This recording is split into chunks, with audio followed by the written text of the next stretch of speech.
हमारी लाडली बेटी ने आज फिर घर खुशियों से भर दिया। शाम को आते हुए राशन लेते आना, और हाँ, मुन्ना के स्कूल में फीस भरनी है, उसके लिए पैसे देते जाओ। बीवी की इस मांग पर जेबें उल्टी करके दिखाने के सिवा बड़े के पास कोई दूसरा उत्तर नहीं था। माथे पर चिंता की शिकनों के साथ सवेरे तो बड़ा भाई अपने काम पर निकल गया, लेकिन उस शाम उसने पूरे परिवार के सामने इस आर्थिक संकट को दूर करने के लिए एक प्रस्ताव रखा। क्यों ना हम उस प्लॉट को बेच दें जिसे बाबूजी ने लक्ष्मी को शादी में देने के लिए खरीदा था। बेटी को दी हुई चीज वापस नहीं मांगते, पाप लगता है। लक्ष्मी का जन्म होते ही घर खुशियों से भर गया था, तभी तुम्हारे बाप ने ये तय कर लिया था कि ये प्लॉट लक्ष्मी का है, जो उसे उसकी शादी में दे दिया जाएगा। माँ ने अपना विरोध जताते हुए कहा। कौन सी बेटी? वो बेटी जो प्रेम विवाह कर घर की इज्जत को खाक में मिला गई और पिताजी की अंतिम यात्रा में भी ना शामिल हुई। बड़े ने टोंट मारते हुए कहा।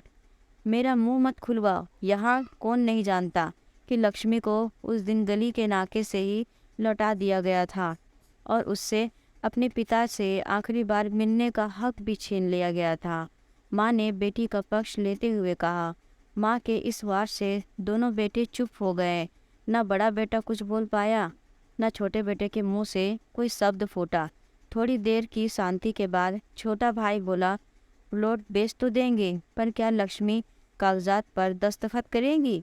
मुझे नहीं लगता वह हमारा भला सोच भी सकती है। आखिर है तो औरत जात, पुरुषों की परिस्थिति कैसे समझ पाएगी? काफ़ी वाद विवाद और सोच विचार के बाद सब इस बात पर सहमत हुए और पड़ोस के मोहल्ले की लक्ष्मी की दोस्त को बोलकर लक्ष्मी को घर आने का न्योता दिया गया। अगले दिन सुबह से गली के नाके पर खेल रहे बड़े भाई के लड़के की बुआ आ गई, बुआ आ गई की आवाज़ सुन घर वाले चौकन्ने हो गए।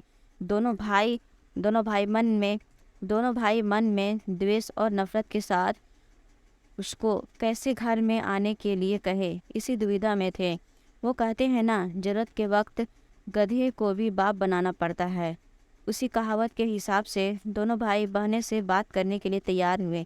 दरवाजे पर जब बेटी और दामाद ने पूरे 7 साल बाद कदम रखा तो माँ की आंखें भर आई और दोनों को बड़े प्यार से घर के अंदर ले आई।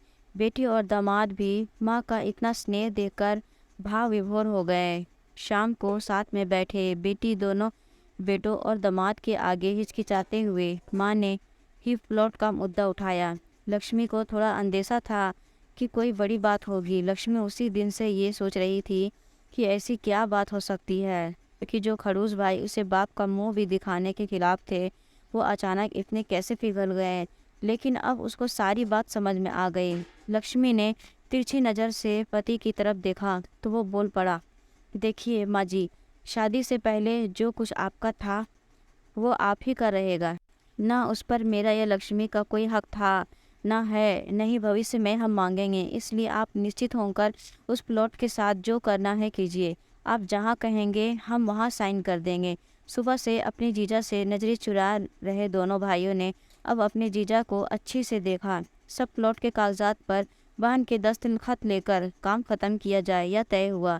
सब इस मीटिंग को खत्म कर उठ ही रहे थे कि टीवी अनाउंसमेंट हुआ कि आने वाले 21 दिनों तक देश में लॉकडाउन लगाया जा रहा है। लक्ष्मी के पति ने फ़ोन पर बात करने के बाद कहा, अब हम क्या करेंगे लक्ष्मी, कल की बस भी रद्द हो गई और 21 दिनों तक कोई बस नहीं है, हम तो फंस गए। इस खबर से दोनों भाई बहुत निराश हो गए, क्योंकि एक तो उनकी आमदनी कम थी और दो लोगों का और खाने पीने का बोझ बढ़ गया था। लेकिन माँ अंदर ही अंदर खुश थी, क्योंकि इतने बरसों बाद घर वापस लौटी बेटी इसी बहाने कुछ दिन आराम से उसके साथ रह पाएगी। दोनों भाई सब्जी और फल बेचा करते थे। कुछ दिनों में ही लॉकडाउन के चलते और कोरोना वायरस के चलते लोगों ने उनसे सब्जियां और फल खरीदने बंद कर दिए। पहले से खराब उनकी आर्थिक स्थिति और ज़्यादा खराब होने लगी और मन ही मन लक्ष्मी के कदमों को अशुभ मानने लगे। बहन और जीजा से उनकी यह हालत छुपी नहीं थी। लक्ष्मी के कहने पर उसके पति ने दोनों भाइयों की सब्जी और फल की रेडियो पर लोहे की रॉड और जालियां फिट कर दी गई। बाजार जाकर दोनों के लिए कैप, हाथों के दस्ताने और थोक के भाव से सब्जी और फल खरीद लाए। दोनों की रेडियो अच्छे से तैयार फल और सब्जियां ढक कर दोनों भाइयों को टोपी और दस्ताने देकर जीजा जी ने उनसे कहा, एक बार इस तरह से धंधा करके देखो, शायद आपका मुनाफा बढ़ जाए। थोड़ी आनाकानी करने के बाद दोनों भाइयों ने जीजा के समझाए अनुसार धंधा शुरू कर दिया। 2-3 दिनों बाद ही कोरोना से घबराए लोग अब ढकी हुई फल और सब्जियां और दस्ताने और सेफ्टी का ध्यान रखते बेचने वालों से ही फल और सब्जियां खरीदने लगे। इस तरह समझदार दामाद की वजह से धीरे धीरे दोनों भाइयों का धंधा अच्छा चलने लगा और उनके घर का गल्ला जो पहले खाली हो रहा था अब धीरे धीरे भरने लगा। माँ जैसे अपने मरे हुए पति से मन ही मन संवाद साधने लगी। देखो जी, आपकी लक्ष्मी सच में लक्ष्मी है। उसके पाँव घर में पड़ते ही घर खुशियों से भर रहा है। दोनों भाइयों की आंखों में पहले जो गुस्सा था उसकी जगह अब शर्म ने ले ली थी। वह मन ही मन सोचते थे, क्या गलत किया था बहन ने, जो हमने उसके साथ इतना बुरा सलूक किया। शादी ही तो की थी शादी ही तो की थी और शादी करने से पहले हमें बताया भी तो था।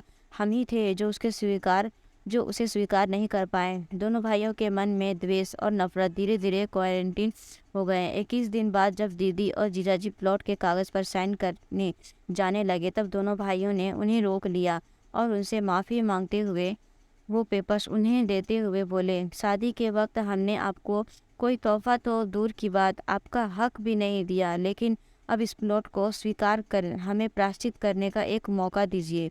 सभी के आंखों में खुशी के आंसू आ गए और माँ ऊपर देखकर बोली, देखा आपकी लाडली ने आज फिर हमारा घर खुशियों से भर दिया। दोस्तों, आशा करती हूँ आपको ये कहानी पसंद आई होगी।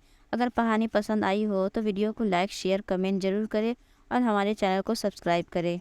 कहानी सुनने के लिए आपका बहुत बहुत धन्यवाद।